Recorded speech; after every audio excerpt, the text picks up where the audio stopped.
Okay. Ok, adesso ci siamo. Bene, allora, buonasera a tutti.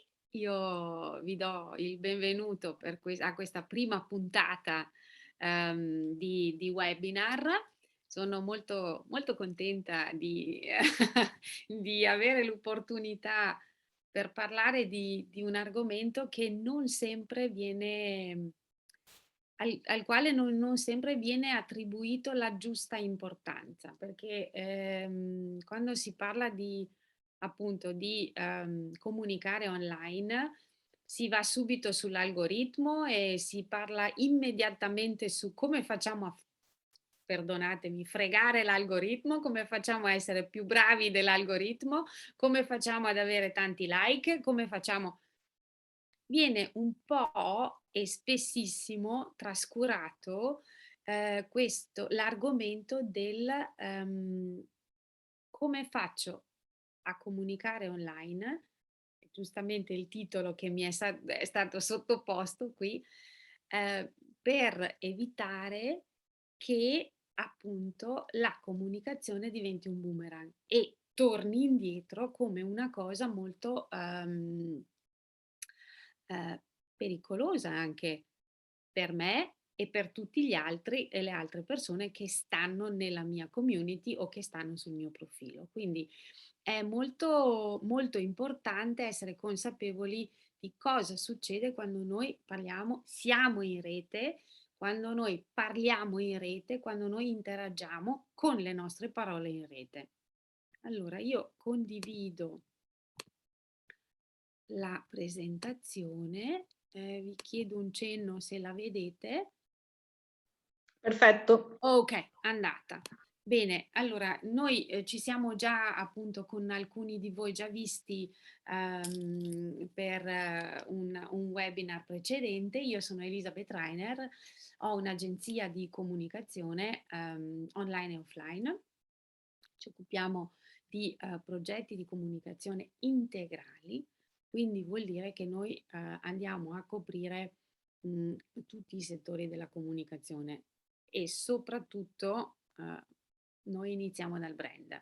Noi iniziamo, dall'analisi, di che cosa abbiamo davanti, di chi abbiamo davanti, di come funziona, di che battito ha. Quindi eccoci qua il cuore di che battito ha questo brand che ci troviamo davanti.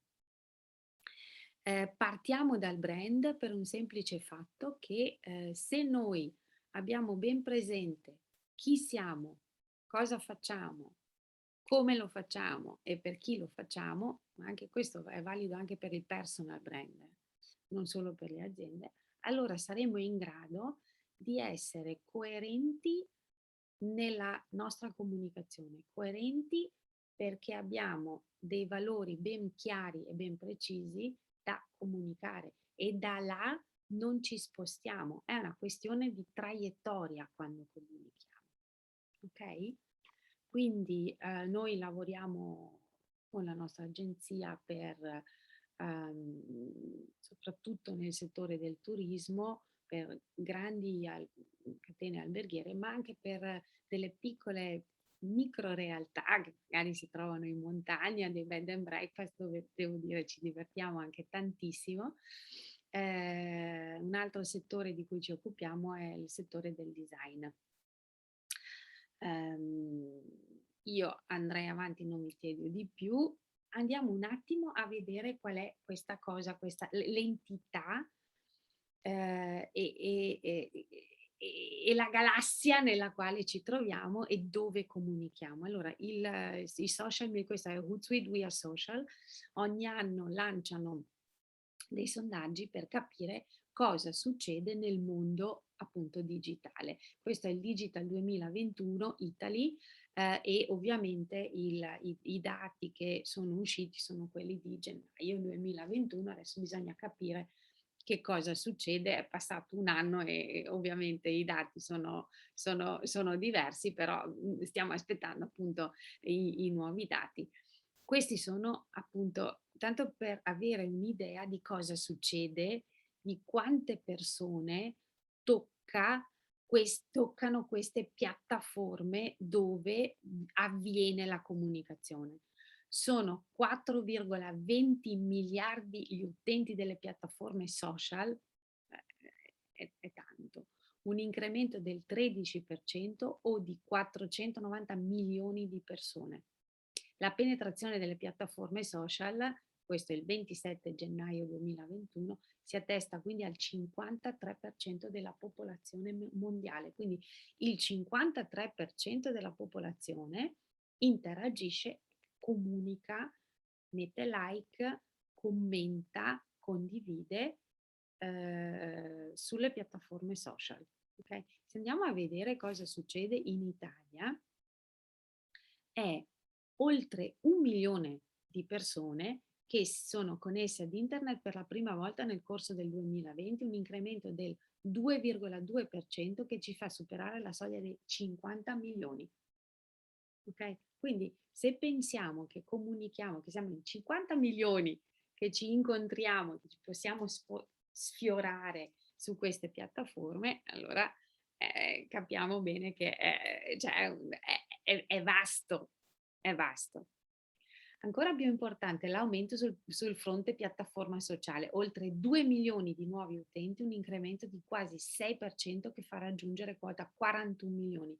Il fatto qui è che la pandemia ovviamente ha spostato tantissimo i pesi. Io non vado avanti, intanto poi alla fine gli slide li condivido, quindi tranquillamente potete anche studiarvi voi questi numerini qua sotto, ma è chiaro che se siamo in 41 milioni sulle piattaforme social è veramente tanto.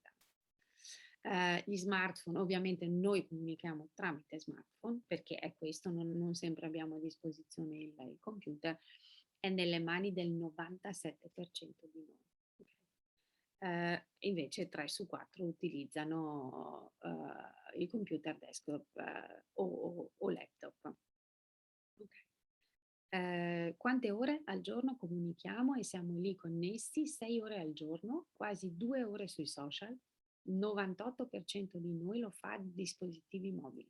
Quindi vuol dire che ovviamente con il mobile noi siamo continuamente connessi e continuamente stimolati a dare la nostra opinione, a comunicare, a dire la nostra, a partecipare, eccetera. Ok? Avanti. Lo scenario per quanto riguarda i nostri comportamenti sulle piattaforme, e qua stiamo già entrando nel vivo del nostro webinar, dei nostri comportamenti sulle piattaforme social, presenta un interessante spunto, soprattutto lato coinvolgimento. Quindi le persone si sentono coinvolte, si sentono chiamate a partecipare. Quindi anche qui nel gennaio 2021 c'è stato un incremento di 4 punti percentuali di persone che hanno dichiarato di avere partecipato attivamente al dialogo online, attivamente al dialogo online, saltando dall'81% del 2020 all'85% che è stato registrato nel 2020. Okay? Quindi è una cosa che è veramente molto il fatto di dialogare online è diventato un fatto molto importante, ma questo fatto tante volte non ha regole. Questo fatto tante volte noi non sappiamo veramente come fare, come comportarci online.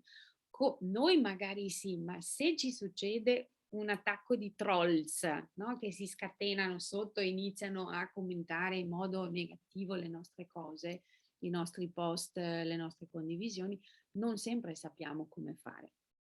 Ok, però sappiamo che ci sentiamo e l'85% delle persone si sentono, ok, di partecipare attivamente al dialogo online. Ok, qui abbiamo un'altra slide che ci dice dove siamo, quindi YouTube, Lì devo dire, i sondaggi ce lo dimostrano e ce lo confermano. YouTube è vero che è una piattaforma tantissimo usata, ma il dialogo sotto YouTube, i commenti sotto YouTube sono molto, molto focalizzati e di solito è un ambiente abbastanza friendly. Quello che friendly non è Facebook e Instagram. Queste sono 2 piattaforme che non sono per niente gentili, dove le persone, più Facebook che Instagram, non si sentono di dover essere gentili, che possono eventualmente, si sentono molto liberi, possono eventualmente anche scatenare degli storm, come si chiamano questi attacchi, negativi nei confronti di chi appunto, di chi parla o di chi condivide o di chi fa un post con il quale non sono d'accordo. Allora, ehm, altra cosa, non parliamo solo ovviamente di post, ma parliamo anche di un'altra linea qua di comunicazione dove le persone si sentono molto coinvolte, che sono le piattaforme social, dove appunto le persone possono lasciare la loro opinione in merito, per esempio, a un servizio, in merito, sto parlando soprattutto qua di TripAdvisor, in merito alla prestazione di un albergo, di un albergo, di un ristorante, di un servizio, eccetera.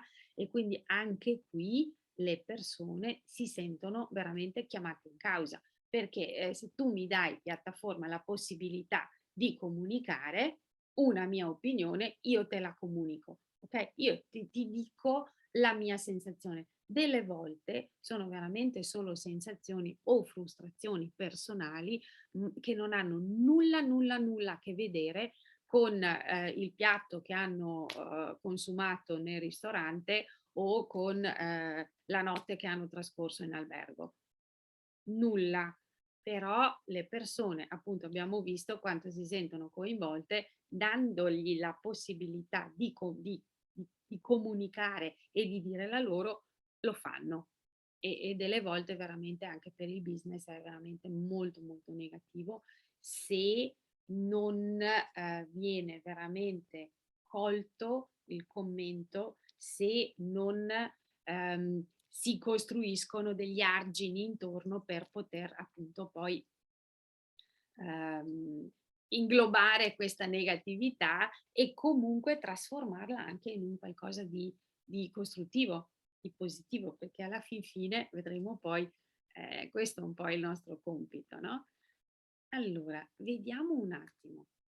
Noi dobbiamo, quindi se succede sulla base di questi numeri che abbiamo visto, noi a questo punto con i nostri profili personali, quindi il mio di Elisabeth Rainer, ma anche il mio di My Bee Mood, ovviamente quella è un'azienda, noi diventiamo tutti un po' personaggi pubblici, ok? Con i nostri profili che noi mettiamo online, noi dobbiamo renderci conto che non siamo più privati, a meno che non limitiamo la visibilità dei nostri profili, però anche là dipende se lo faccio vedere solo ai miei amici molto molto stretti, è una mia decisione, però comunque io ho deciso di comunicare, ok?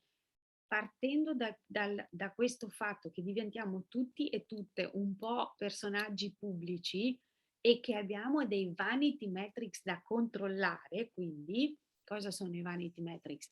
Sono i like, i commenti, le condivisioni, cioè i like nel senso di tutte le reazioni che possono mettere i nostri follower sotto i nostri post, il numero di follower, cioè qui abbiamo da controllare delle leve che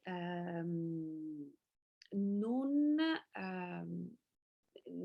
che necessitano di un'interpretazione oggettiva, perché soprattutto anche negli adolescenti, magari noi adulti un po' meno, ma gli adolescenti che stanno attraversando già di per sé, io ho una figlia di 15 anni, parlo un po' per esperienza, è già il periodo che stanno attraversando è un periodo abbastanza complicato. Vanity metrics, perché sono delle metriche di vanità, perché contano i follower, contano quante persone ci seguono, conta quanti like mettono queste persone sotto i nostri, contano proprio, cioè fanno la spunta. Ho 5 like, ho 7 like, questo post non prende, ma sono vanity metrics. Vanity perché? Perché questi like non dicono niente sulla vera intenzione che hanno queste persone, perché un like io te lo posso dare senza nemmeno leggere il tuo post. Io clicco lì, tanto vado e via. Io posso comprare i bot, posso comprare i like, posso comprare i follower. È vanity perché? Perché ci danno una visione completamente distorta della realtà. Perché chi ci mette like non per forza è d'accordo. Chi ci mette un cuoricino o un fiorellino nel nostro commenta con un fiorellino, un nostro post. Che cosa vuol dire? È vanity, è giusto un contentino, chiamiamolo così, per l'algoritmo, che l'algoritmo individua, lo vede e lo interpreta per i suoi fini. I fini dell'algoritmo quali sono? Sono di far vivere, quindi prolungare la vita di un post, perché ci sono tanti like e tante reazioni, oppure di praticamente spegnere quel post. Ma l'algoritmo ha un altro fine. L'adolescente o anche noi adulti, se vediamo che un post non va, non c'è nessuno che ci legge, non c'è nessuno che mette una reazione, che mette un like, anche per noi ci chiediamo magari, ma cosa ha scritto, ma cosa c'è che non va, ma che cosa, perché non c'è nessuno. Quindi vanity per questo. Noi dopo, adesso andando giù, vediamo in che modo possiamo anche capire un po' di più di questo. Allora, se diventiamo, intanto andiamo a mettere un po' di ordine, se diventiamo tutti e tutte un po' dei personaggi pubblici con i nostri profili, ok? Andiamo innanzitutto a vedere dove comunichiamo, dove siamo, su che profili siamo presenti e proviamo a vedere in che modo ci presentiamo su questi profili, ok? Io qua vi ho fatto degli esempi, questo era il mio profilo Instagram, ok? Così, con una descrizione, Elizabeth Reiner, My Be Mood, Brands with a Heart, comunicazione strategica per aziende con grandi, grandi idee, ho scritto questa cosa. Questo è Facebook, ho deciso di avere lo stesso profilo qua, l'immagine di profilo, poi questa qua su Instagram non c'è, lo sapete, questa invece è la mia cover di Facebook e poi giù qua così con la presentazione. E questo invece è il mio profilo personale. C'è sempre un po' di confusione quando si dice personale, nel senso che è il mio profilo personale, professionale di Instagram e quindi lì mi presento così, ok? Allora io qui, quando diventiamo personaggi pubblici, dobbiamo iniziare a chiederci che cosa comunichiamo quando le persone ci trovano online, come ci presentiamo, cosa facciamo vedere di noi, ok?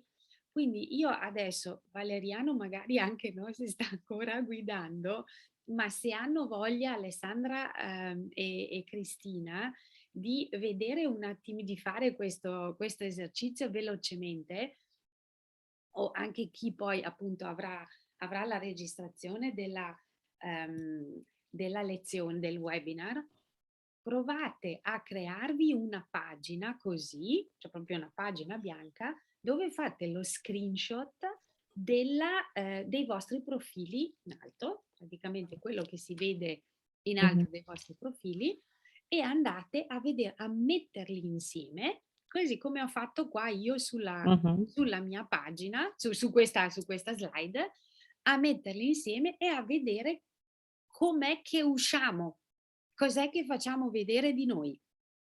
Ok. Ok? Un minuto proprio, cioè un minuto, quello che serve, e così dopo... Meglio vedere quello che fanno le altre, va là. Sì, esatto. Ok. Com'è? Siete riuscite? No, un Non attimo. ancora? Sì, Ok. perché devo aprire il profilo. Sì. Esatto, Ok. dipende qua anche su quali profili avete deciso di comunicare, no? Perché qui io ne ho questi tre, io ho TikTok per motivi di lavoro, perché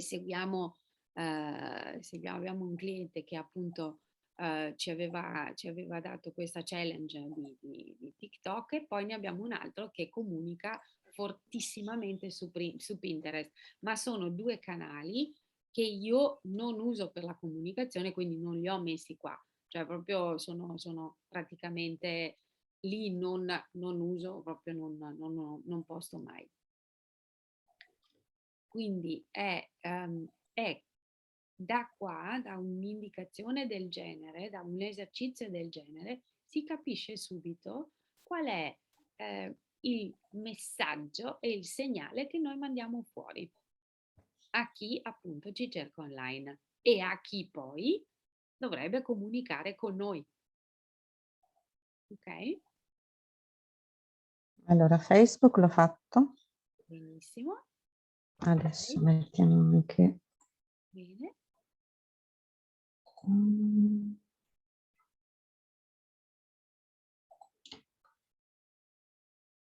Ecco.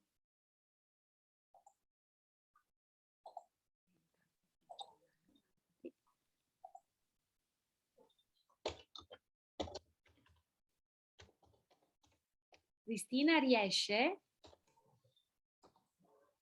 Forse non ci sente.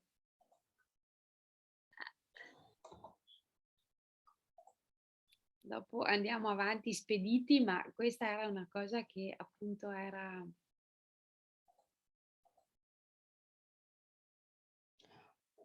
Ok, adesso per condividerla Ok, me la... vediamo se riusciamo.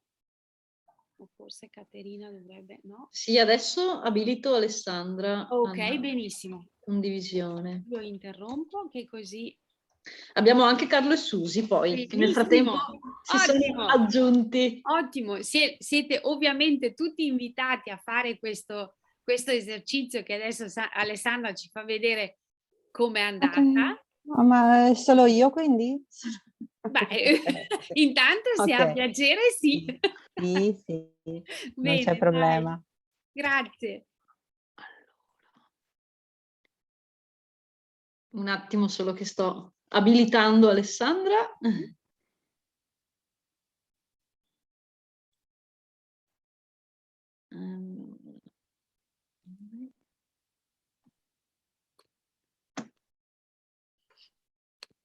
Allora, non riesco ad abilitare Alessandra come membro, non capisco come mai. Ah, aspetta, mi era arrivato un avviso. Ah, ecco.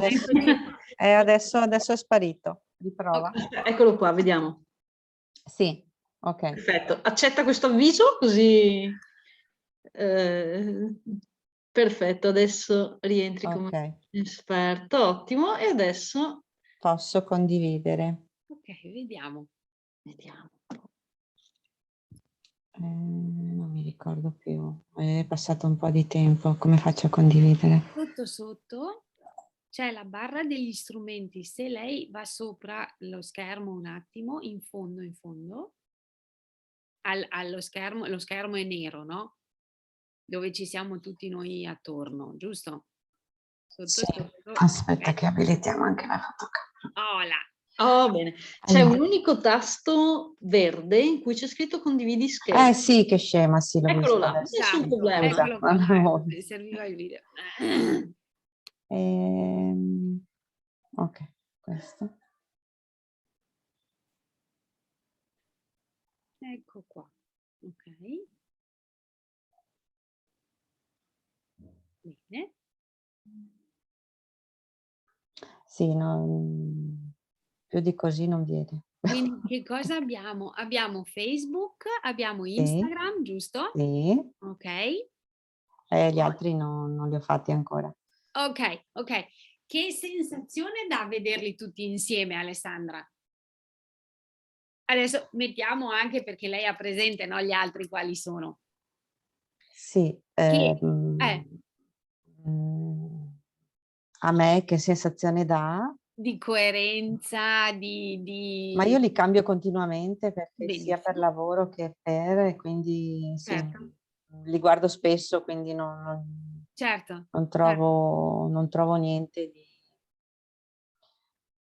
di anomalo, cioè Ok, a ok. parte questi son quelli personali, diciamo, Certo, sì. certo, certo, certo. Sì, sì, beh, ma parliamo in questo momento, parliamo di Sì, sì, sì, sì. quelli personali che ovviamente se vengono usati per lavoro è sempre una cosa un po', Sì, perché diciamo, un po' poi diversa. cambi la copertina, la cambi sulle stagioni, anche le foto, Esatto, sì, no. esattamente, che comunque anche questo è un indice comunque di attenzione, è un indice comunque che dice, cioè qua c'è qualcuno dietro, no? Che Sì, che appunto si cambia. occupa del profilo, esatto. Quindi l'invito, no? Ad iniziare a parlare o a parlare male, cioè con un profilo che è curato, un profilo che è chiaro, un profilo che comunque rispecchia anche magari delle tendenze o dei trend attuali, tipo nella cover di Facebook che vediamo qui, per esempio, no?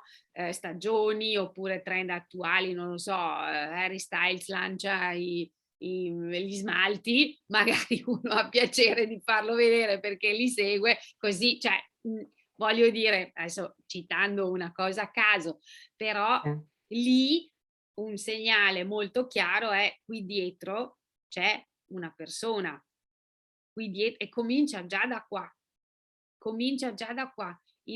Sì, sì, non c'è mai un'immagine che non mi rappresenta, cioè ci Ecco, sono sempre io, sì, sì, sì. esatto, esattamente, All'inizio mi ecco. ricordo, appena aperta la pagina, no, non mettevo mai la mia immagine, poi ho cominciato a metterla, Esatto, e siamo perché proprio qui, siamo proprio qui.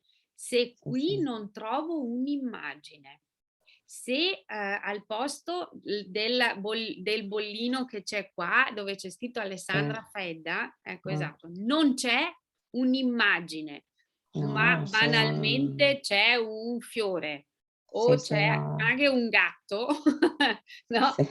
Ecco, esatto, No, anche un quei gatto. animali no, ti prego. Esa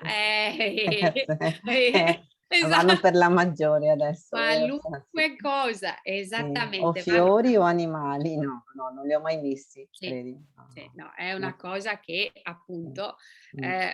però adesso torniamo un attimino alla nostra, magari può anche togliere Alessandra la condivisione, torniamo al nostro argomento. Se quel bollino lì tondo, se quel tondo è vuoto o se quel tondo non contiene un viso e una persona, a parte che LinkedIn c'è scritto proprio che su LinkedIn, se voi leggete il contratto che nessuno ovviamente legge, quando voi aprite il vostro profilo LinkedIn c'è scritto che lì sul tondino ci deve essere la foto di una persona o della persona che venga proprio, cioè, e come deve essere inquadrato Ah, sì, sì. Sì, sì. questo viso, no, della persona a primo piano, non con cose, ma non sono tanto indicazioni estetiche, perché poi vi cacciano dentro nella parentesi piccola e in piccolino sotto, se voi non rispettate e mettete qualunque cosa, adesso non dico un gatto, ma un segno grafico piuttosto che qualcos'altro, non parlo di loghi, perché stiamo parlando del profilo personale, quindi lì LinkedIn è autorizzato, vi deve avvisare una volta, è autorizzato a chiudere il profilo. Non lo fanno perché sono comunque interessati ad avervi là, però la regola c'è. Quindi torniamo un attimo al nostro argomento. Quello è il primo segnale che noi diamo quando comunichiamo online. Ci siamo noi, c'è una persona dietro a questo profilo.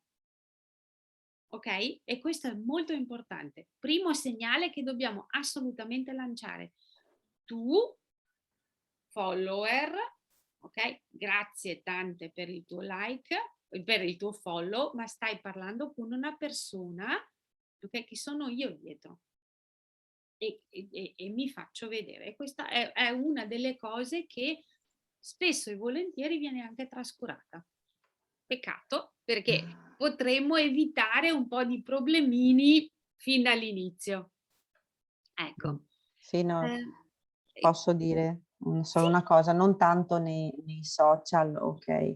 A me personalmente dà un po' fastidio quando ti inseriscono in qualche gruppo WhatsApp e non ci sono le foto, non conoscendo magari gli altri membri, almeno mettete una foto. Cioè io esatto. chiedo sempre, se non vuoi mettere nome e cognome, ma almeno una foto, almeno so con chi sto parlando, con un cane, un gatto o un fiore, perché Esattamente, sono perfettamente d'accordo sì, no, perché perché lì il WhatsApp è più diretto, no? Cioè messaggi, i social su Facebook, Instagram, così, magari rispondi il giorno dopo, che quindi è gente sempre che non si sa chi è, voglio dire. Ma invece su WhatsApp gli dai il tuo numero e lì è più diretto, cioè il contatto dovrebbe essere minimo, insomma, se ti ho dato il mio numero per inserirmi, e vero, quindi sì. verissimo. Ma a volte vengo anche fraintesa perché dicono: "Ma questa qua cosa vuole sapere?" Ma che nome e cognome, cioè è così difficile a volte. E qui ci arriviamo adesso, è proprio un approccio che noi dobbiamo ancora imparare, perché è come se navigassimo, no, in due universi paralleli, quello digitale parallelo a quello reale. No, no, non è parallelo. Ci siete? Io vedo Alessandra che probabilmente ha perso la connessione. Alessandra, può togliere la... Ok. Io ti sento benissimo, Ecco, Elisabetta. mi sentite? Ok, Sì, sì, sì, benissimo. sì. Allora andiamo avanti. Evidentemente Alessandra ha avuto... Alessandra che ha un problema. Ok, Mm. allora, Sì, ho dovuto togliere perché mi è andata via la connessione. eccoci. Ok, quindi questo, questo esercizio che abbiamo fatto qui e che ringrazio Alessandra per aver condiviso con noi l'esito appunto di questi screenshot, è un esercizio che già ci dice, ok, chi c'è dietro a questo profilo, a questi profili? Chi è la persona che è dietro? Ok? E poi dipende da come si presenta questa persona, perché anche qua la coerenza di magari usare lo stesso identico la stessa identica foto per i profili può aiutare anche in termini di riconoscibilità. Okay. Un'altra cosa che prima di iniziare, e forse chi ha fatto già il webinar precedente l'ha già fatto, un altro esercizio molto, molto carino che poi potete fare tranquillamente a casa, come si suol dire, da soli, è l'ego surfing, cioè il capire cosa si dice di me online quando digito su Google il mio nome. Questo è un esercizio che parla di me e parla delle tracce che io lascio nel mondo www, cioè quando vado su Google o su qualunque altro motore di ricerca, io digito il mio nome, qui, ok, Elisabeth Rainer, e vedo che cosa esce. Quindi escono o i miei profili, i miei profili che abbiamo appena visto, oppure escono delle pubblicazioni. Da me escono anche i 3 libri ai quali ho collaborato, uno l'ho pubblicato, gli altri 2 come coautrice. Escono, cosa può uscire di me? Ho partecipato come speaker a dei programmi, faccio appunto la formatrice per T2I, quindi tutte queste cose escono, ok?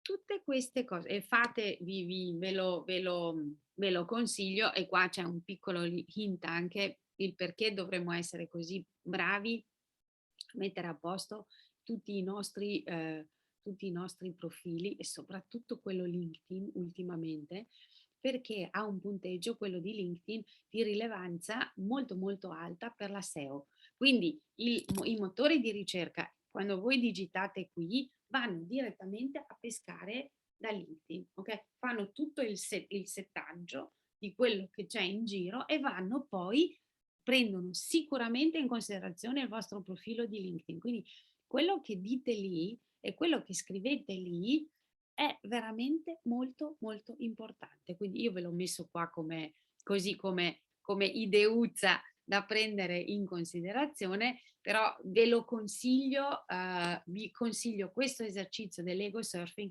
caldamente per capire che tipologia di impronta voi lasciate in giro per il web. Che cosa vedono le persone? Questo era l'esercizio dei profili social, ma poi c'è un esercizio e sono degli indicatori più vasti che sono appunto nel mondo generale dei motori di ricerca.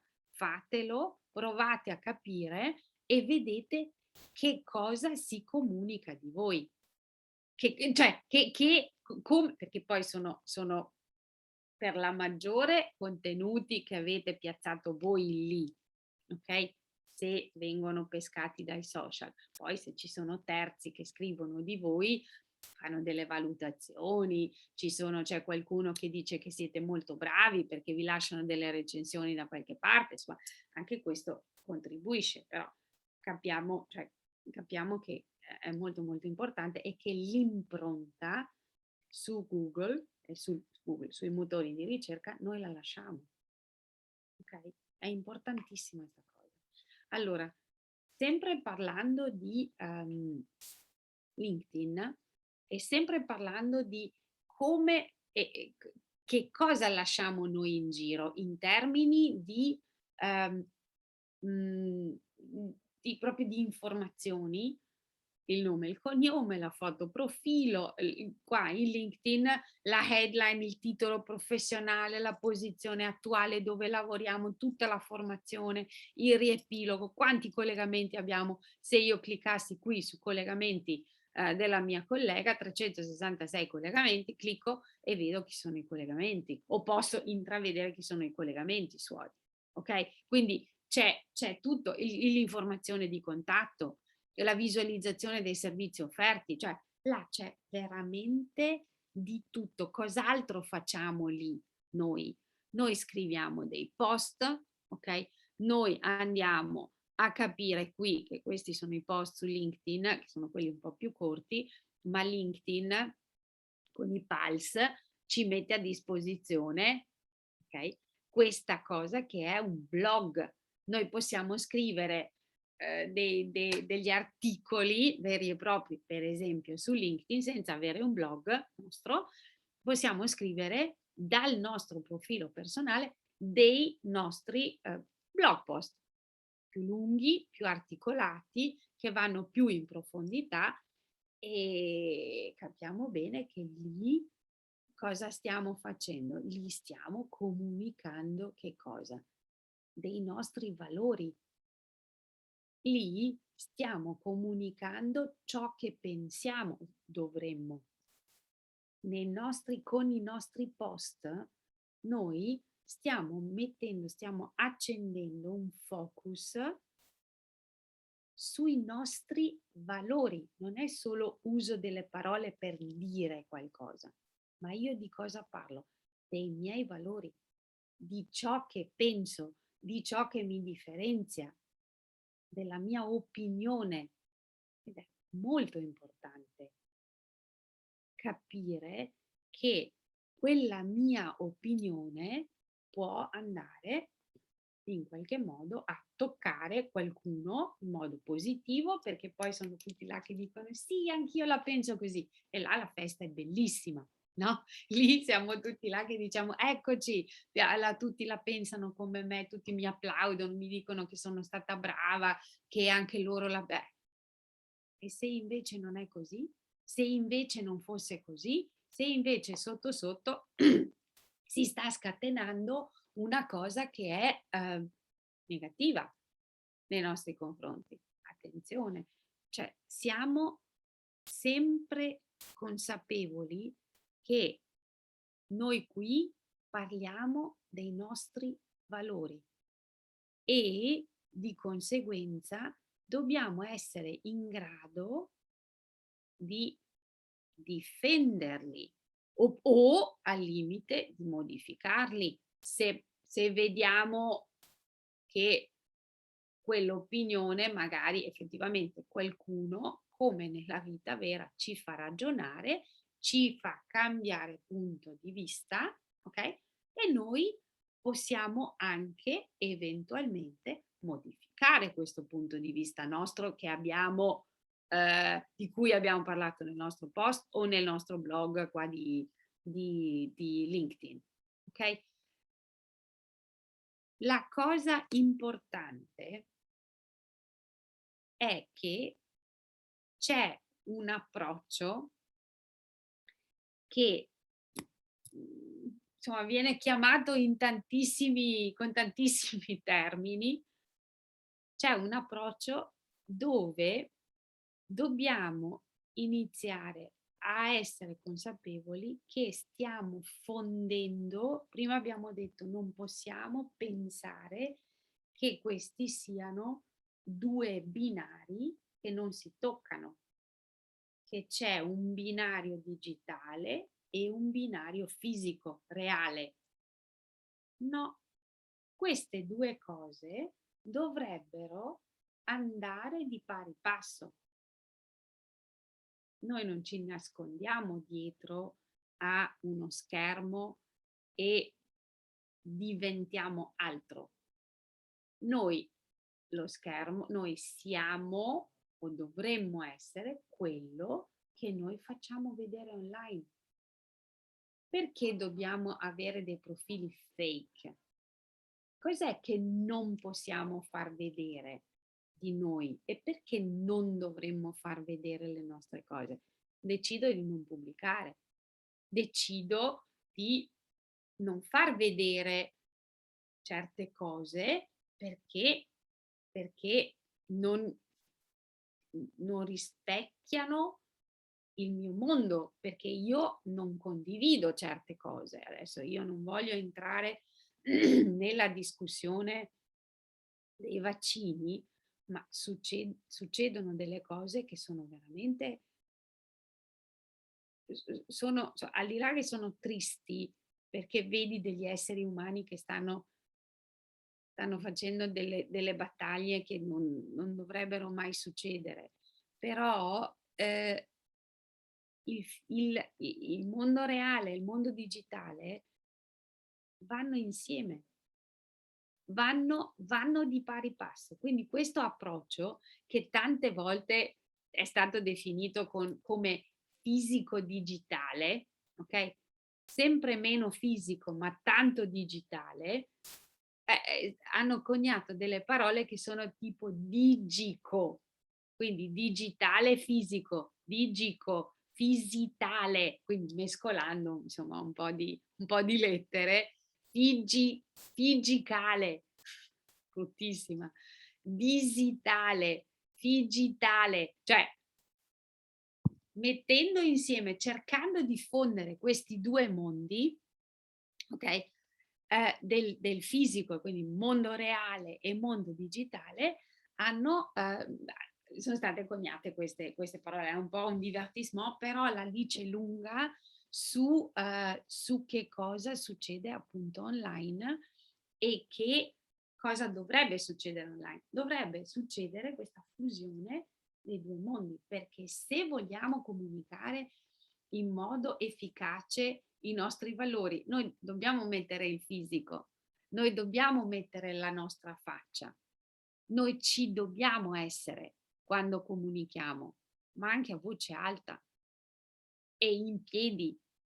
È la stessa cosa se noi siamo davanti a un pubblico, a un interlocutore, il nostro linguaggio del corpo è uguale, identico. Se io mi faccio piccolina, piccolina, con la testa bassa, con gli occhi bassi e parlo a voce molto, molto bassa, faccio tutto un altro effetto rispetto a una postura aperta, decisa, guardo dritto negli occhi. Cioè, questo online funziona uguale. Questa cosa qui, il Lego surfing e questo esercizio che abbiamo appena fatto, che Alessandra ha condiviso con noi, sono esattamente l'equivalente del linguaggio del corpo online. Okay, quindi siamo consapevoli tutti dell'importanza di come ci presentiamo nei nostri profili. Ok, primo passo. Bene, andiamo giù. Allora, fondiamo i due mondi e cerchiamo di creare appunto una sinergia tra i due. Facciamoli vedere, cioè, è vero che è digitale, il mezzo è digitale, ma noi comunque siamo persone fisiche dietro. Ok, e facciamoci rispettare. Abbiamo parlato prima dell'engagement rate, perché noi alla fin fine che cosa vogliamo fare? Noi alla fin fine vogliamo creare delle relazioni, giusto? Perché noi vogliamo entrare in relazione, parlare con le persone, interagire con le persone. Alessandra prima ha parlato di gruppi, ci sono le community che hanno dentro migliaia, se non milioni di persone, quindi se stiamo lì dentro lo facciamo perché? Lo facciamo per il coinvolgimento, perché ci siamo sentiti, come abbiamo visto prima con i numeri, coinvolti, ok? Nel dialogo, nel far parte del dialogo, ok?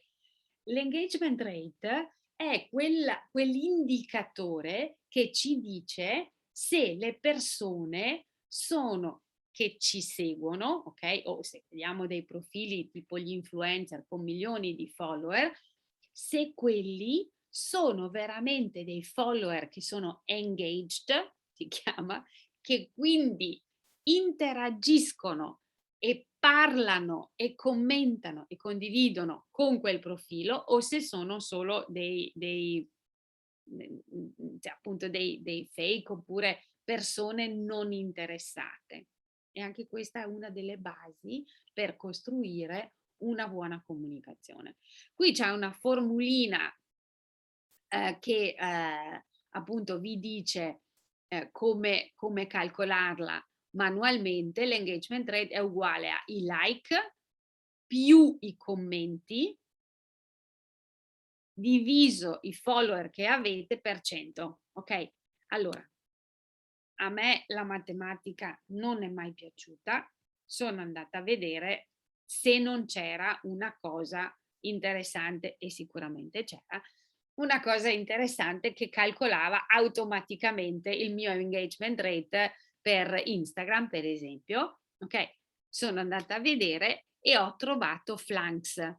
Questa applicazione, questo sito qui è phlanx.com e lì dentro c'è un engagement calculator. Quindi voi andate, aprite questo link e vi invito di farlo subito perché è molto interessante. Se non lo conosci, magari Alessandra lo conosce già, Non ci sente. No, non lo conosco. No, Ecco, no. se avete piacere andate subito e vediamo un attimo come siamo messi. Forse Valeriano è arrivato a destinazione nel frattempo, vediamo se riesce a calcolare il vostro engagement rate. Quindi digitate HTTPS, ve lo scrivo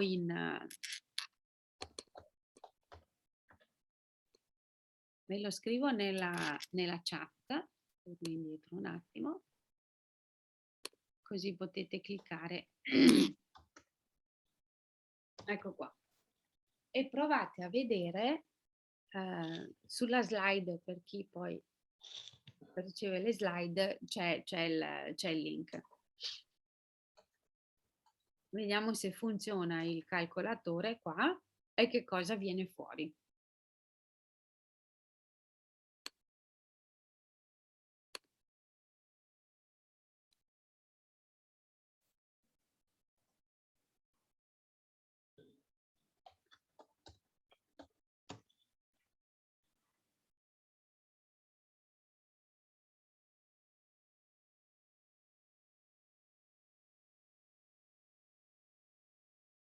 Come sta andando?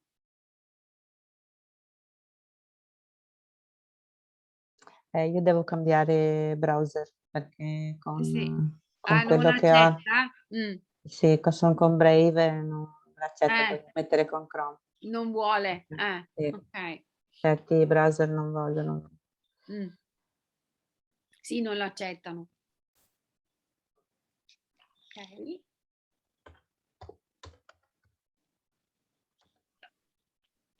Cristina, Carlo e Susi, come sta andando? Riuscite a calcolarlo?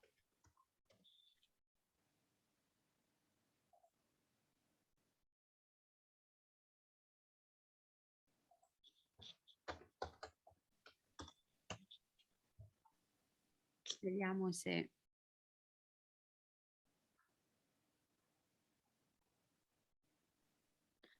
Allora, io l'ho calcolato. Bene, com'è andata? Io so di non essere, come dire, performante su Instagram, ho un 15,79, quindi poco, molto poco. Uso di più, devo dire, LinkedIn e Facebook. Sì. Tuttavia, sono consapevole dell'importanza di Instagram. Ma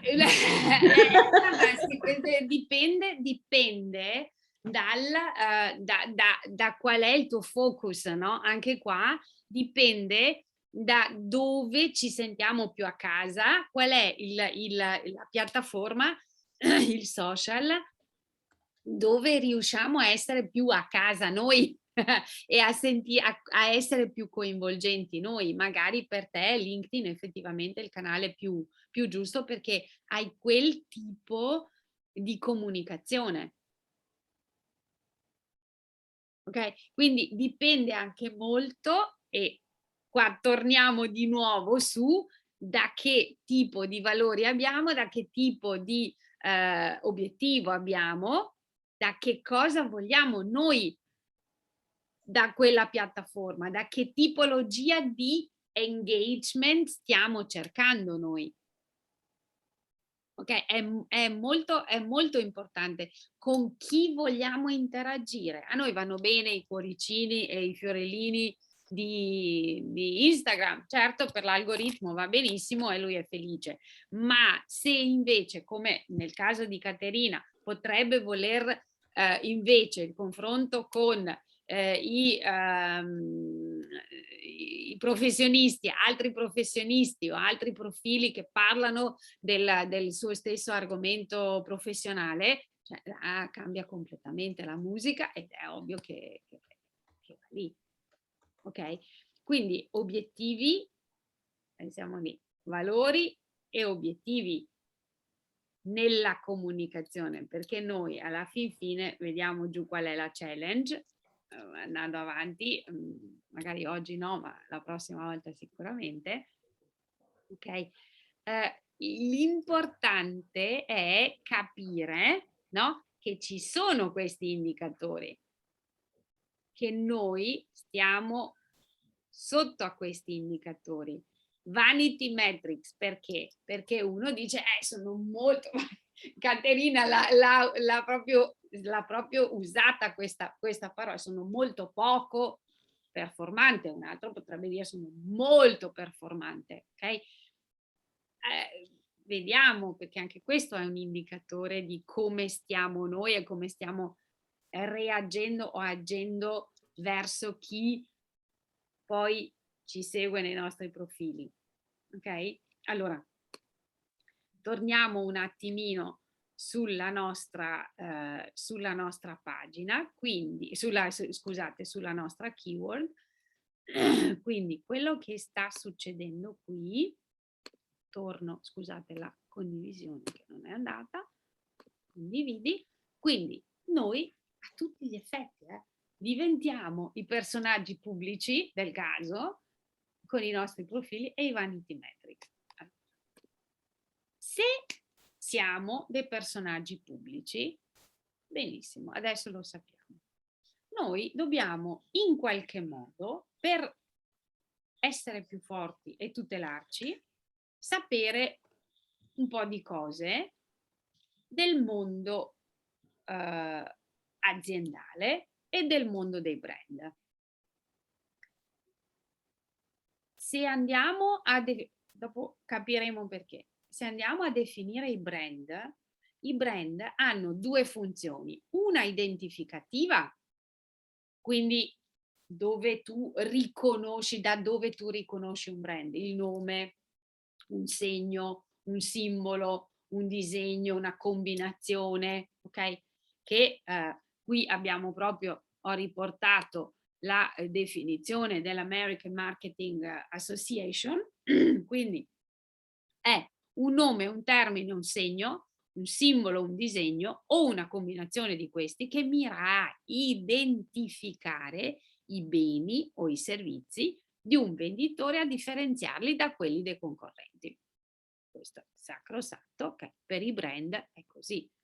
Funzione relazionale, la seconda, è una promessa, è un viaggio insieme al cliente e ogni incontro, ogni volta che il cliente incontra quel brand, quindi lo incontra online, lo incontra nel punto vendita, lo incontra a una fiera, lo incontra a un temporary shop, lo incontra con una pubblicità, lo incontra leggendo un articolo online, ecco, questo è comunicazione integrale. Ha una funzione, quel brand, quindi quel marchio, ha una funzione relazionale. Puntiamo, uno, a identificare i brand, e là ci sembra tutto logico, no? E poi a instaurare una relazione, perché cos'è un brand? A seconda cioè seguendo questo ragionamento, ha una funzione relazionale, quindi è una promessa, è un viaggio insieme al cliente e ogni incontro con il brand aggiunge una tappa al viaggio che può durare anche per generazioni. Quindi qua pensiamo ai grandi marchi tipo Rolex, Cartier, anche Dolce & Gabbana. Per generazioni siamo abituati a vedere magari dei gioielli in famiglia che sono dei Cartier, che ci sono, Tiffany, insomma, sono dei marchi che ci legano proprio, ma da generazioni, alla loro promessa e alla loro funzione relazionale. L'identificativa li riconosciamo bene, ma è proprio una relazione, quel brand diventa parte della famiglia, si integra proprio con la parte, con la famiglia.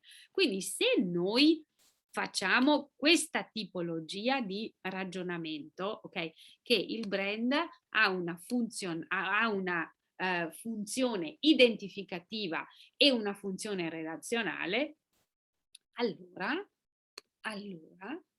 i brand ovviamente hanno una visual identity, hanno un logo, una location, dei colori, dei foto, dei video, del mood proprio di come si presentano questi brand. È proprio quasi sempre uguale, no? Se voi pensate a Tiffany, che è un classico, quel visual, quell'identità visual che ha Tiffany è unica, è sempre quella, ok? E siamo abituati da tanto, ma hanno un'identità visual, quindi come si presentano all'occhio visivamente, tutto quello che capiamo è molto, molto, si distingue moltissimo da tutti gli altri, sono stati imitati da tanti, ma nessuno ci è mai arrivato a quei livelli là. E poi, oltre alla visual, hanno una verbal identity, un'identità verbale, nel senso che usano un tono di voce, usano i termini, una terminologia, usano un modo di rapportarsi alle persone, agli altri profili, ovviamente, che ha una fortissima identità. Quindi, di solito, i marchi più forti sono i marchi che riescono a puntare o che puntano tantissimo sul fattore H. Si chiama, ovviamente viene dal mondo anglosassone, l'H factor. H, secondo voi, per cosa sta? Mia figlia avrebbe detto Harry Styles. Il cuore? O il cuore o la testa? Oppure, cosa sono io? Un essere? Ah, umano, sì. Bravissima. Ok. Human. Ok? Mm. Scusate che questo è scappato. Doveva essere...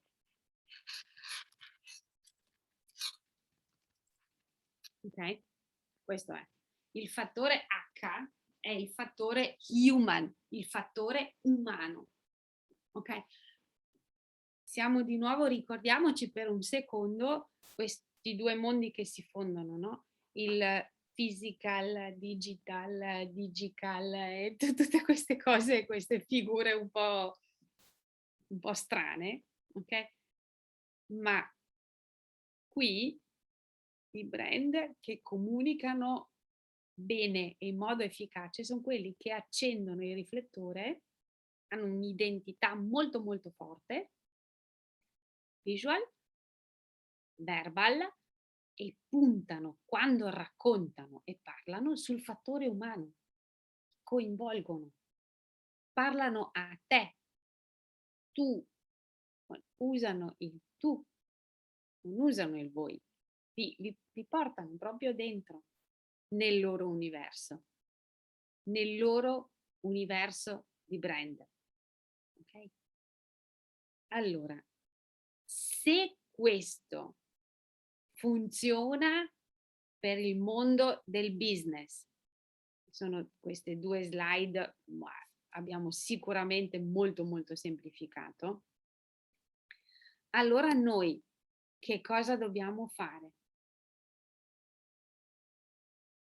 Qui io, a me piace George Clooney, sempre piaciuto, insomma, anche adesso che è un po' più vecchiotto, no brand no party, ispirandomi a lui, no Martini no party, no brand no party, nel senso che se noi, al di là del brand, dobbiamo iniziare a ragionare su che cosa? Sulla nostra identità. Perché se noi non abbiamo una forte identità e non abbiamo veramente, diciamo, le spalle larghe, ben dritte, abbiamo un problema nella comunicazione quando entriamo in questo mondo e abbiamo visto i numeri, quanta gente c'è. Ok? Quindi pensiamo prima di tutto alla nostra identità. Chi siamo, cosa facciamo, come facciamo le nostre cose, i nostri valori. I nostri valori. Che cosa vogliamo dalla vita? quali sono quei pilastri che nessuno ci può portare via, perché là c'è uno stop, là c'è un'altra, no, non puoi, ok? Non andare oltre, lì è un limite. Come si fa a costruire un'identità? E questo va benissimo per i brand, ma va benissimo per noi come persone, va benissimo per i personal brand che si lanciano nel mondo digitale, ok? Allora, come si fa? Si procede per step. Io qua mi piace perché fa parte del nostro mondo e dei nostri valori, perché noi senza cuore non andiamo avanti. Con il cuore, ok? Io voglio arrivare a quel cuore, voglio sapere qual è quel driver che fa marciare le cose, e andiamo per 3 step. Osserviamo il contesto, quindi guardiamo a cosa ci ispiriamo, cosa sono le cose che ci piacciono, cosa sono quei grandi comunicatori che ci piacciono, in che modo parlano, in che modo si espongono, che dialettica hanno, quali sono i marchi che ci piacciono, no? Guardiamo e poi diciamo in che mondo mi muovo io. Quindi io cosa sono? Caterina prima ha detto, io comunico moltissimo su LinkedIn, quindi per me quello che voglio far vedere fuori è la mia immagine professionale, magari sì anche su Facebook o su Instagram un qualcosina di privato, però per il resto io punto, ok? Bene, allora cosa voglio far vedere? Qual è il mio contesto? Dove mi muovo? Ok? E lì decido anche, io espongo per esempio, faccio vedere che ho una famiglia numerosissima, no? Che in casa siamo in tanti, e continuo a far vedere, Ferragni ci insegna, non ci molla mai, continuamente immagini dei figli, continuamente immagini della sua casa, lei, il suo contesto è la famiglia ed è il suo business. Il suo business, quindi moda, brand, questo è l'universo, no? dove si muove. Poi scendiamo e restringiamo il cerchio e arriviamo alla descrizione sintetica, ok? E iniziamo a dire quali sono quei valori e quelle cose che ci differenziano dagli altri. Ok, io sì, mi muovo nel contesto del punto numero 1, ma faccio le cose in modo un po' diverso. Quindi posso anche dire, ma per esempio, con tutta questa discussione sto seguendo adesso per motivi di studio il lancio di Pleasing. Non so se voi l'avete visto, forse no, mi date un cenno? No? No, ok, neanche gli altri? No, è un marchio che appunto è stato lanciato da un gruppo molto nutrito di che figure sono un po' strane, che si muovono tutto intorno a, possiamo definirli così, all'universo Gucci, no?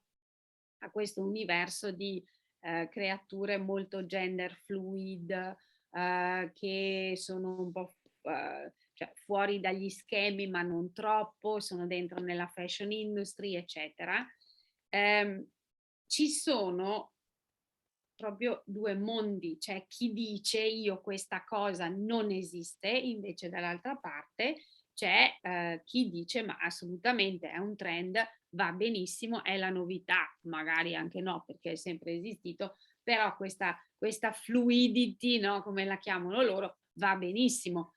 Qui io dico a modo mio queste cose mi piacciono. Mi piace come si pongono, mi piace il fatto di includere, di essere i più inclusivi possibili, di non essere appunto esclusivi, nel senso di escludere altre persone che magari non la pensano come me, però io do già qua dentro, ok? Mi differenzio e so di differenziarmi perché ci sono tantissime persone che dicono non esiste. Per me non esiste. Quindi quando andiamo, e questo è solo un esempio, quando andiamo a fare il secondo cerchio, la seconda descrizione qua, la descrizione sintetica, lì possiamo dire sì, io mi muovo in questo ambito, no? In questo primo cerchio di contesto, però le mie cose, cioè io comunque la penso in modo diverso o faccio delle cose in modo diverso. E la terza cosa, il terzo cerchio, quello più interno, ok? È la descrizione dell'essenza della marca quando si fa la brand vision, no?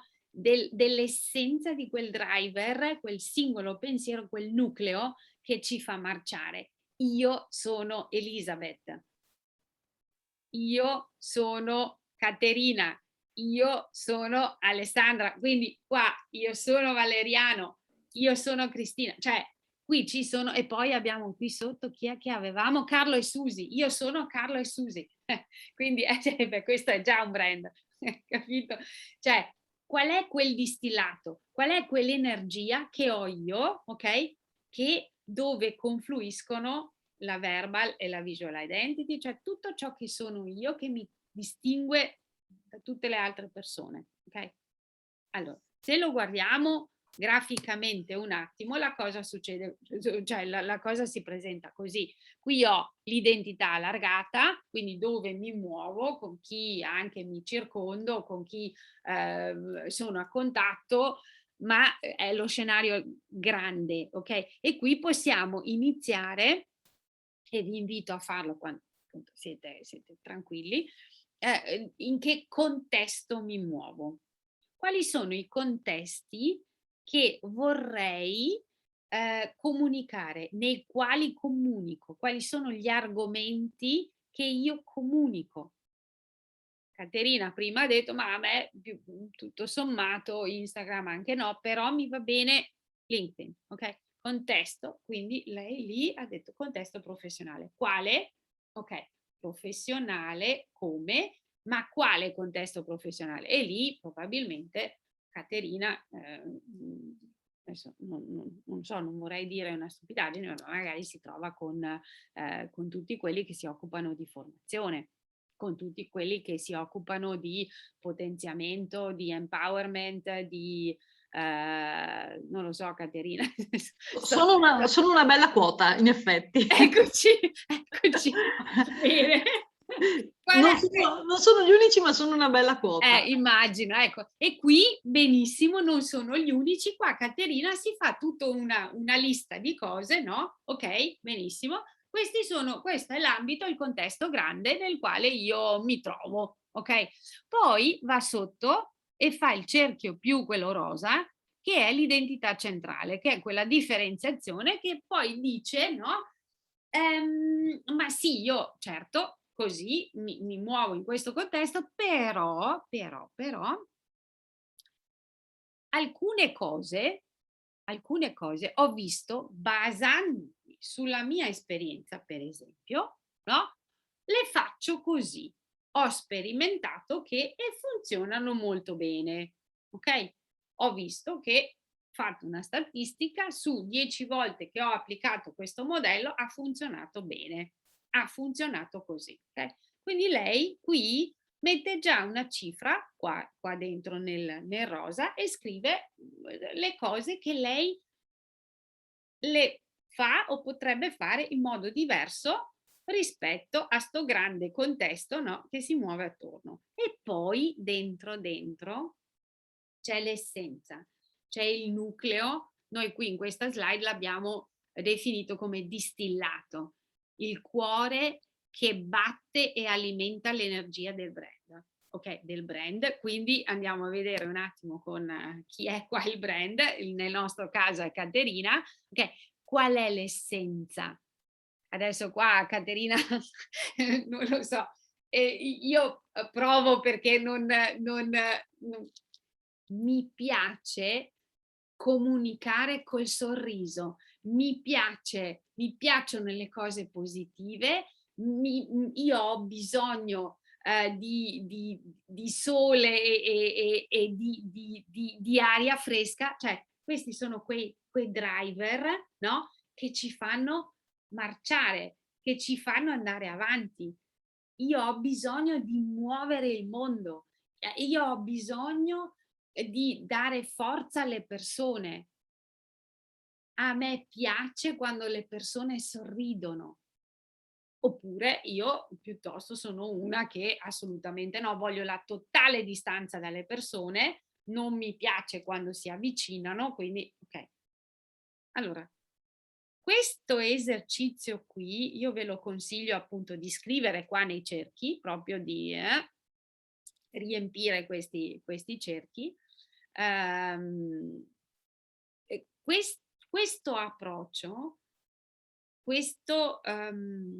quando abbiamo compilato questo, diciamo, questa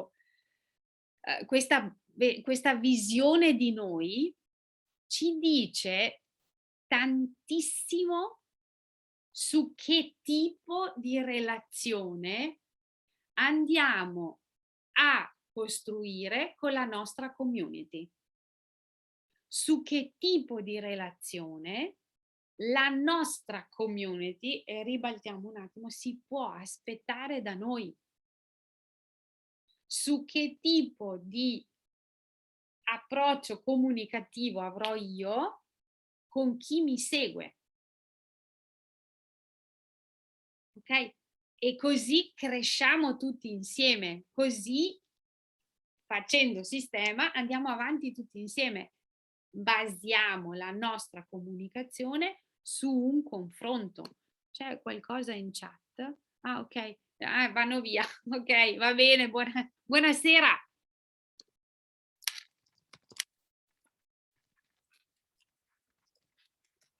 Ok, bene.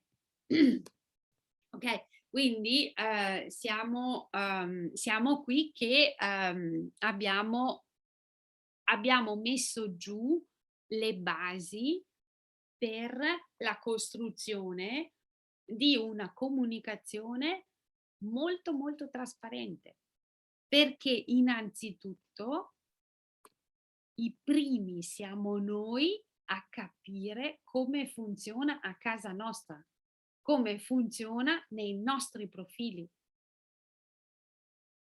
come funziona a casa nostra Facebook che gestiamo noi.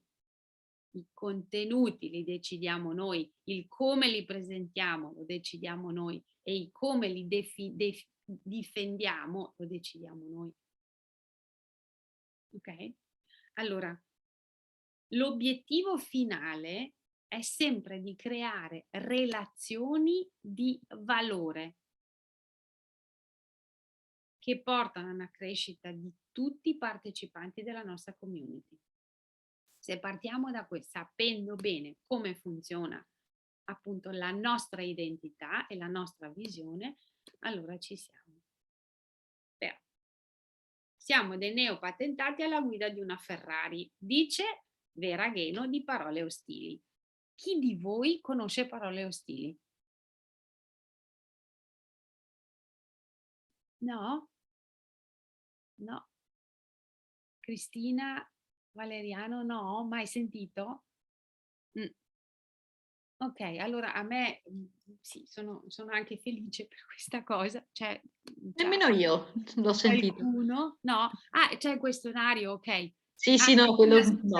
scusa, no, avevo visto una chat. Perché Vabbè. mi sono sfuggiti Carlo e Susi per il questionario, l'ho messo Ok, così, vista di ok. dopo. No, Cioè, nemmeno io conosco Parole no? Ostili. No, Eh, no, curiosa. Allora, Vera Gheno è una delle fondatrici di Parole Ostili e lei ha proprio fatto un'analisi molto concreta e ha detto siamo dei neopatentati alla guida di una Ferrari, ok? È come se ci mettessero sotto il sedere una macchina potentissima, ok? Che noi non, da neopatentati, non siamo in grado di governare. Ok, adesso vediamo perché. Allora, scusate un attimo che sono sempre costretta a fare così.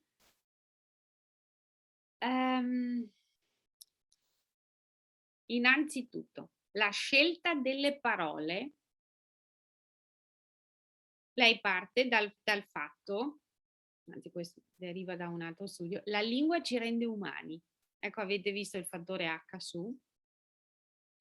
La lingua è un nostro atto di identità, capito? E stiamo quasi chiudendo il cerchio, manca mezz'ora, magari anche un po' meno, stiamo quasi chiudendo il cerchio. La lingua è un nostro atto di identità. Quando noi pronunciamo parole come negro o nero o persona di colore, che poi mia figlia mi ha detto che devo stare attenta, persona di colore non è ammesso, perché non è rispettoso, perché lo viene definito di colore sulla base della mia esperienza di bianca, di persona bianca.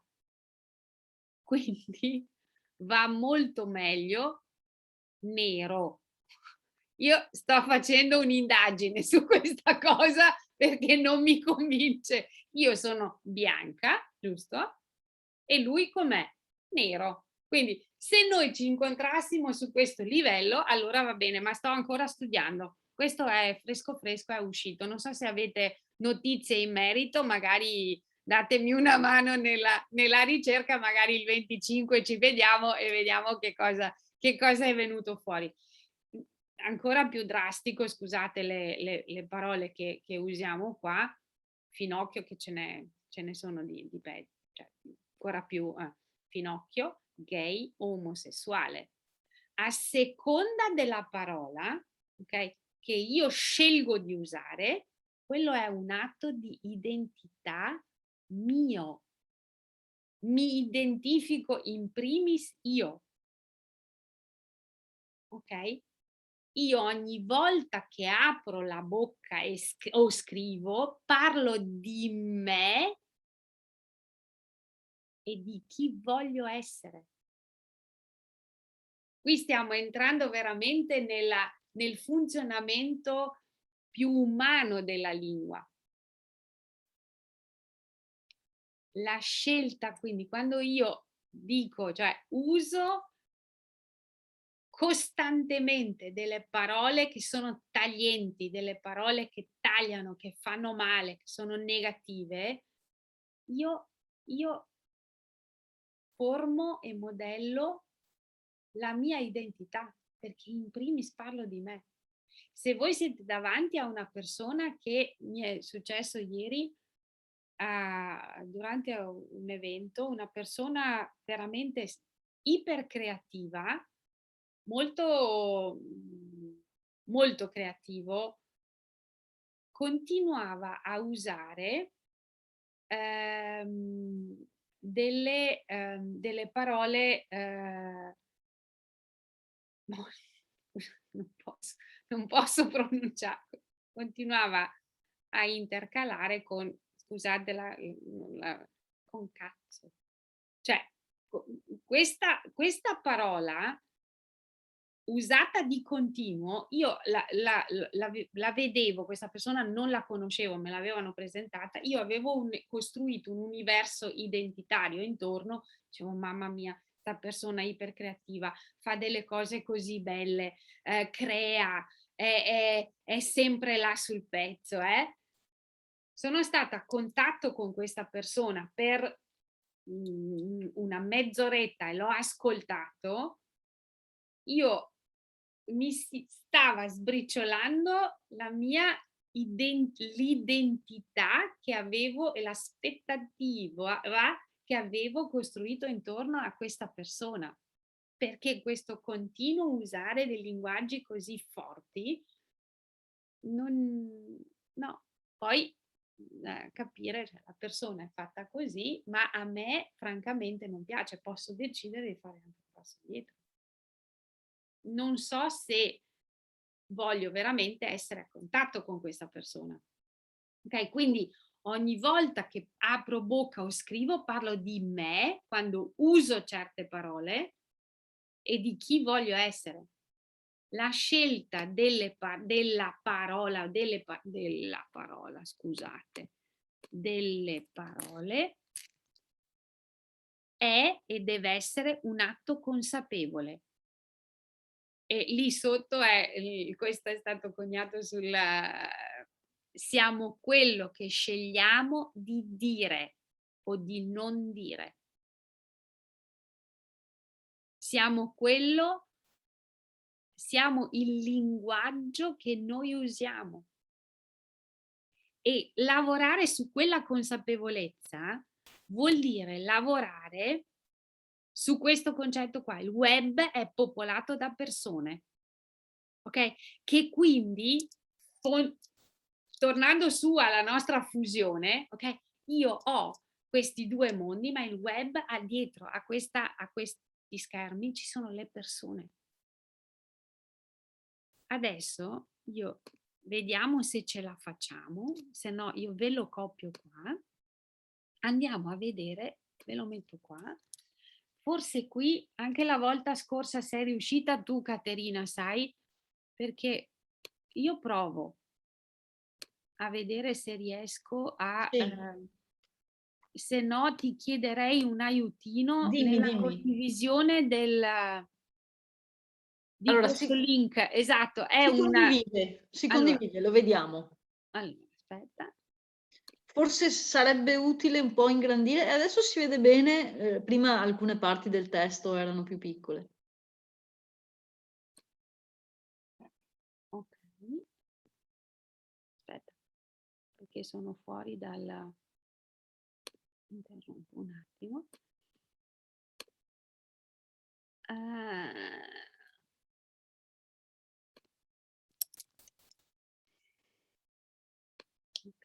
Adesso l'ho messo in chat e lo vediamo. Ok, allora, voi avete già cliccato, tu hai provato a cliccare Sì. perché io non Sì, so sì, anch'io. se ho abbastanza, perché sarebbe bello poterlo guardare insieme e poi anche perché così, ok, riproviamo.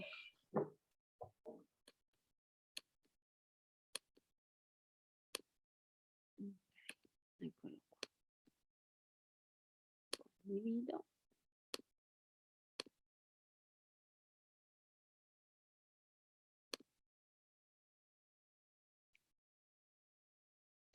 Questa è la storia di gente reale, gente per bene. A posto, lo sentite e lo vedete?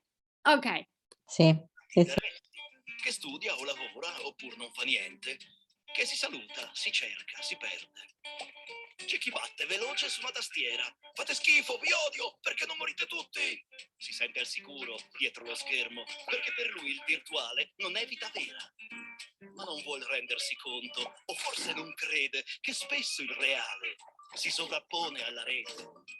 C'è poi chi sceglie di usare parole offensive, non si pone alcun dubbio, nemmeno ragiona, niente più freni, lui parte all'attacco, ma poi gli resta addosso tutto quello che scrive. E c'è anche chi non vuol mai ascoltare, tanto è convinto di aver sempre ragione. Scrive di getto, non cerca il confronto, si sa, è solo l'orgoglio a farlo parlare. E ancora si stupisce se viene ignorato quando quelli che ha intorno ha appena insultato.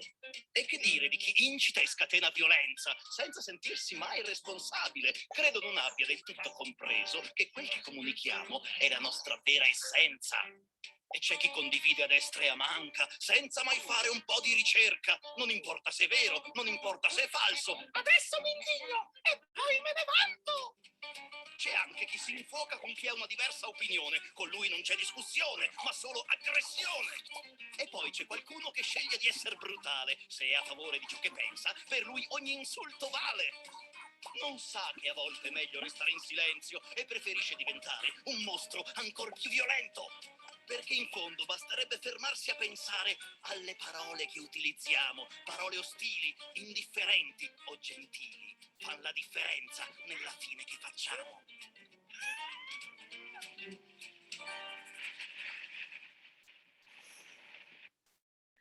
Ok, questo è il manifesto di Parole Ostili che adesso andiamo a vedere un attimino tutto qua e torno alla condivisione della keynote. Questo era praticamente il decalogo, no? Delle parole del manifesto delle parole ostili. Allora, che cos'è? È una carta che elenca 10 principi di stile utili a migliorare lo stile e il comportamento di chi sta in rete. Lagheno ha detto neopatentati alla guida di una Ferrari. Ecco, noi evidentemente abbiamo bisogno tutti quanti di regolamentare questi flussi qua di comunicazione. Siamo in tantissimi, l'abbiamo visto, quindi qua bisogna assolutamente intervenire sui nostri stili di comportamento in rete, comportamento verbale ovviamente in rete. Il manifesto della comunicazione non ostile, che si chiama Parole ostili, ma alla fine interviene, no? Ci fa capire qual è la comunicazione non ostile, è un impegno di responsabilità condivisa. Sono 10 principi ed è nato in rete per la rete. È veramente un movimento. Il progetto, anche qua vi ho messo fuori questo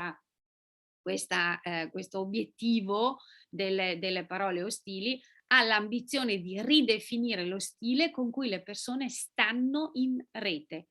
Vuole diffondere l'attitudine positiva, ricordiamoci prima l'uso della parola nero, negro, persona di colore o finocchio gay omosessuale, cioè questo cioè, a seconda di cosa uso, qui parole ostili o la comunicazione non ostile vuole intervenire proprio e diffondere un'attitudine positiva, perché bisogna alla base scegliere le parole con cura, la consapevolezza che le parole sono importanti e abbiamo visto perché, ok? Cosa fanno le parole? Commuovono, uniscono, scaldano il cuore. Stiamo sempre parlando di cuore. Il web, ricordiamoci, è popolato da persone. Il fattore H. Ok?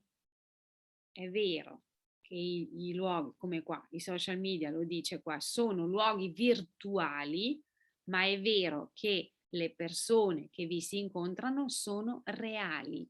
Quindi le parole possono veramente avere delle conseguenze reali. Bisogna stare attentissimi a come usiamo le parole. Allora, qui il manifesto è stato declinato perché hanno visto che a seconda dell'ambito e ne hanno individuati 7 declinazioni, okay? E hanno detto in questi ambiti c'è tanto bisogno di svegliare, creare questa consapevolezza di cosa, dell'uso delle parole, ok? Quindi politica, pubblica amministrazione, le aziende, per l'infanzia, e là l'hanno declinato dai piccolissimi fino ai teenager, per lo sport, per la scienza e per l'inclusione. Ok? Quindi hanno fatto dei manifesti per questi 7 ambiti, ok? Usando le parole, cercando di capire come funzionano i linguaggi in questi ambiti, e poi sono stati ovviamente pubblicati anche dei libri. Allora, questo è il manifesto della comunicazione non ostile, ok? E vengono declinati questi 10 punti che appunto inizia con veramente una cosa che è talmente banale, ma non lo è, virtuale è reale. Dico o scrivo in rete solo cose che ho il coraggio di dire di persona. Io, in primis. Se la persona che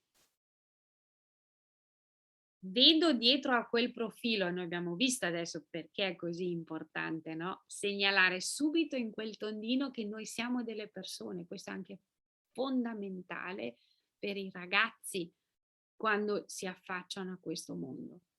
Mettete nel tondino la vostra faccia, noi siamo delle persone vere, ok? E questa personcina dentro nel tondino, ingabbiata lì, potrebbe, se questa persona si liberasse dal suo tondino e uscisse da questo schermo, io avrei il coraggio di dirle in faccia quello che sto scrivendo. Avete visto i dinosauri che battevano, no? Su questa tastiera perché pensavano che non ci fosse nessuno, no, pensavano che fossero protetti. Ok? Prima domanda qua, dico solo le cose che ho il coraggio di dire di persona. Sì, è ciò che si comunica. Il secondo, le parole che scelgo raccontano la persona che sono e mi rappresentano. Abbiamo visto. Ok? Terzo, le parole danno forma al pensiero. Mi prendo tutto il tempo necessario a esprimere al meglio quello che penso. Non vado di fretta, non butto di getto fuori le cose perché magari mi hanno fatto arrabbiare, perché magari qualcuno dall'altra parte non è d'accordo con me. Non rispondo a un commento, a un mio post di getto. No, calmi, non c'è fretta. Vado lì, rifletto, faccio un passo indietro, perché le parole danno forma al mio pensiero. Prima di parlare bisogna ascoltare, siamo sempre nella stessa scia, nessuno ha sempre ragione. Nella vita vera non avete sempre ragione, non abbiamo sempre ragione, ok? Neanche io. Ascolto con onestà e apertura. Leggo i commenti e interpreto i like e tutte le reazioni e tutto l'engagement rate che abbiamo visto con onestà e apertura. Pongo anche la necessaria distanza tra me e questi like e questi commenti. Le parole sono un ponte. Scelgo le parole per comprendere e farmi capire e avvicinarmi agli altri, non ad allontanare, perché abbiamo visto che noi l'obiettivo finale cos'è? Crescere insieme, tirare su delle relazioni, far crescere le relazioni di valore. Ok? Quindi io scelgo. Io innanzitutto quando formulo un post, quando comunico sui social, io devo farmi capire.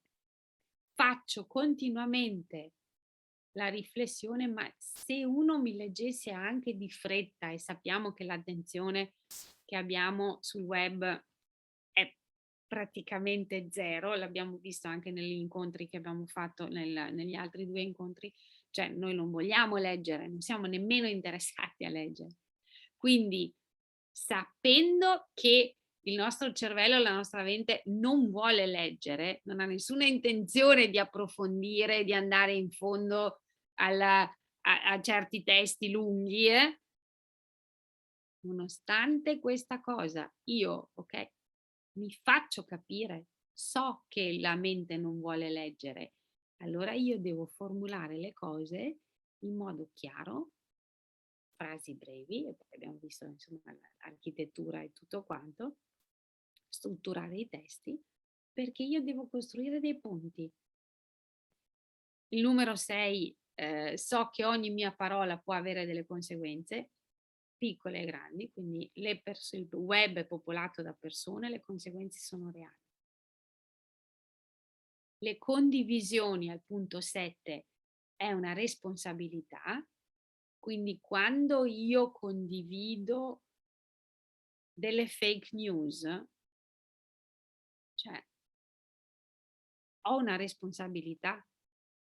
Quando io continuo entro nel loop o qualcuno entra nel loop dell'insulto e rafforza quella spirale, va contro la regola numero 5, le parole sono un ponte.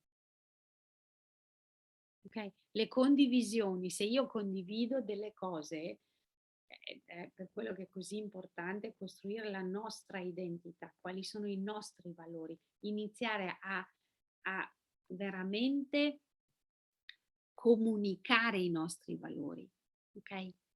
Sapere quali sono e comunicarli in modo del tutto trasparente. Qui su questo profilo, la prossima volta andremo a vedere come funzionano le netiquette, su questo profilo non sono assolutamente tollerati degli sfoghi, le parolacce, insomma, le andiamo a vedere come sono costruite queste etichette online per regolamentare proprio e andare contro le parole ostili. Ok?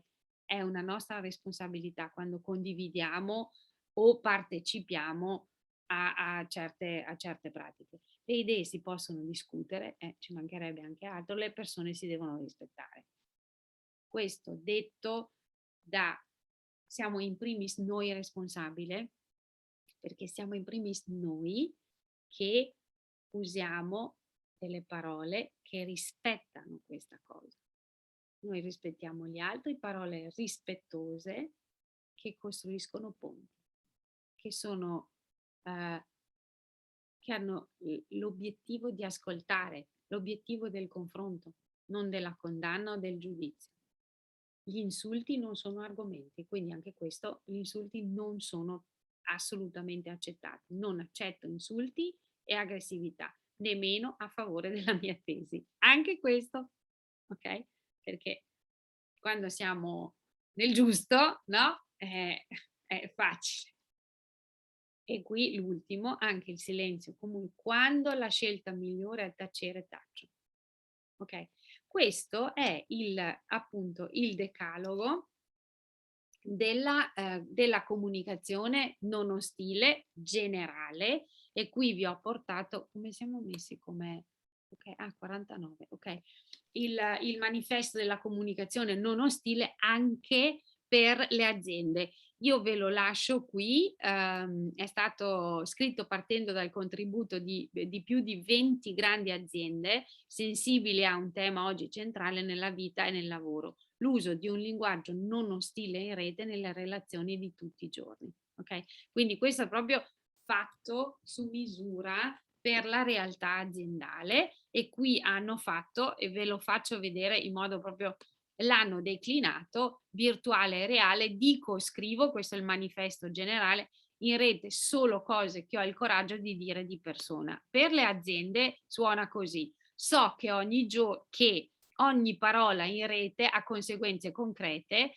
e può costruire e distruggere relazioni reali. Modero i toni, valorizzo l'empatia, l'ascolto rispettoso e, se è il caso, l'humor. Sono coerente e mantengo le promesse fatte online. Okay? Questo è il manifesto declinato per la realtà aziendale. Okay? Quindi se voi, adesso non so, magari Caterina, io non so le vostre professioni o di cosa vi occupate, questo vi può aiutare, aiuta anche noi delle volte, perché veniamo lavorando nella comunicazione. Soprattutto questa cosa qua le parole sono un ponte nelle aziende, non sempre è così, perché i primi sono i colleghi che magari non rispettano questo punto numero 6, e quindi noi il manifesto lo teniamo sempre presente. Okay. Quindi io chiuderei così adesso con questa riflessione. Se noi abbiamo nei nostri, conoscendo adesso il manifesto delle parole ostili o il manifesto della comunicazione non ostile, facciamo una cosa, e questo vorrei che fosse un compitino per la prossima volta, la pulizia dei contatti fastidiosi. Questo vi aiuterà e la prima cosa, la più light, prevede di ripulire la vostra lista contatti da tutti quelli che vi fanno solo e irrimediabilmente innervosire. Chi di voi ha dei contatti del genere?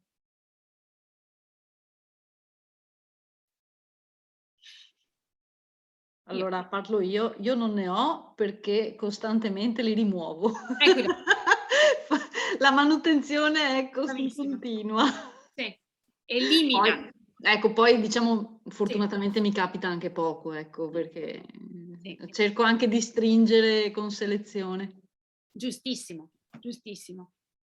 È fondamentale perché i nostri profili popolati da personcine del genere poco simpatiche ci trascinano giù a vortice proprio, così. E quindi questo è una delle diciamo regole toccasano, la più veloce. Andate lì e cliccate elimina, blocca, basta, fine, fuori dal mio raggio, perché io so che cosa voglio, come voglio comunicare, quali sono i miei driver, perché i miei driver sono quelli positivi, se no non saremo qui. Le parole ostili sappiamo con quali principi agiscono e secondo quali principi agiscono. Fuori con le persone dal nostro raggio, con quelle persone che non stanno in armonia con questi principi. Okay, io purtroppo delle volte sono costretta ad avere delle persone un po' sì, che mi fanno innervosire con i loro commenti, soprattutto anche perché noi gestiamo dei profili per altri clienti, per terzi.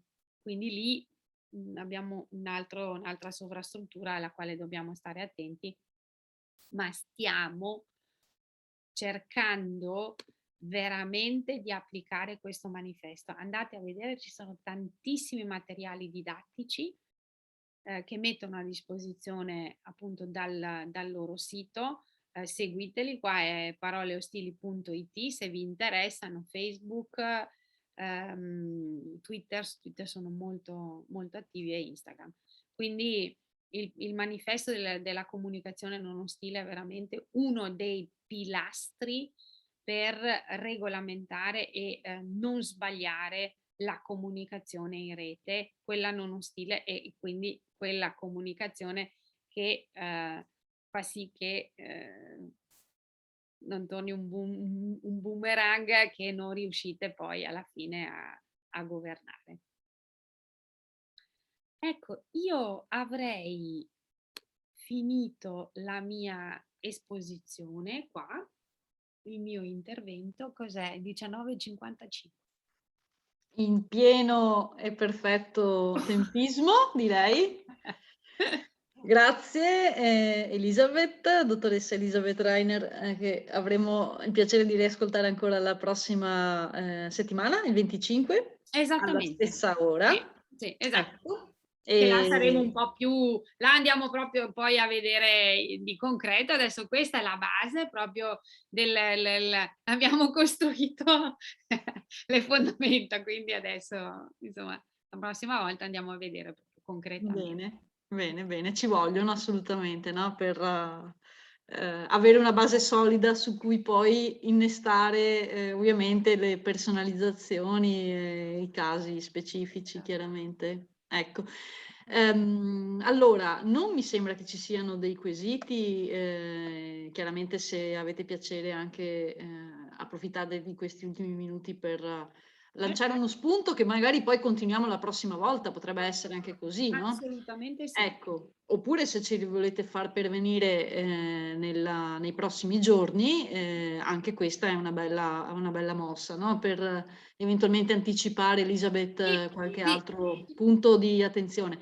oppure ci vediamo direttamente la settimana prossima. Esatto. Io vi ho messo in chat e appunto vi ricordo gentilmente di andare sul questionario di gradimento, che allora, al di là di chiedervi sempre come vi siete trovati, un giudizio e spunti che appunto sicuramente ci fanno anche molto utili e molto preziosi, ma poi c'è anche, ho messo il link, adesso lo rimetto, è anche richiesto dalla Regione del Veneto, tra l'altro come sistema di monitoraggio per appunto avere un riscontro su questi progetti, quindi è un utile e dilettevole, ecco, lo riposto così appunto lo avete.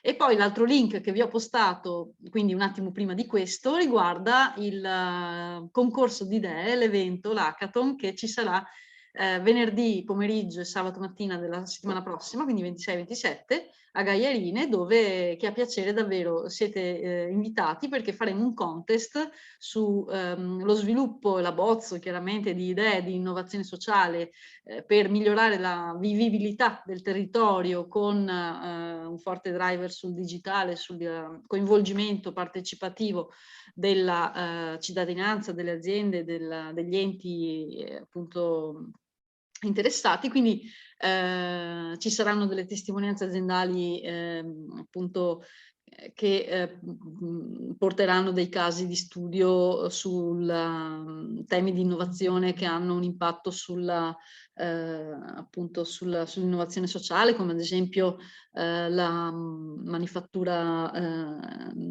additiva sostenibile, o come altri trend di innovazione digitale che potranno essere appunto presentati anche da aziende appunto del territorio. Quindi, e poi lo spazio sarà lasciato alla creatività dei partecipanti per sviluppare queste proposte con una giuria e con una premiazione finale anche, ecco.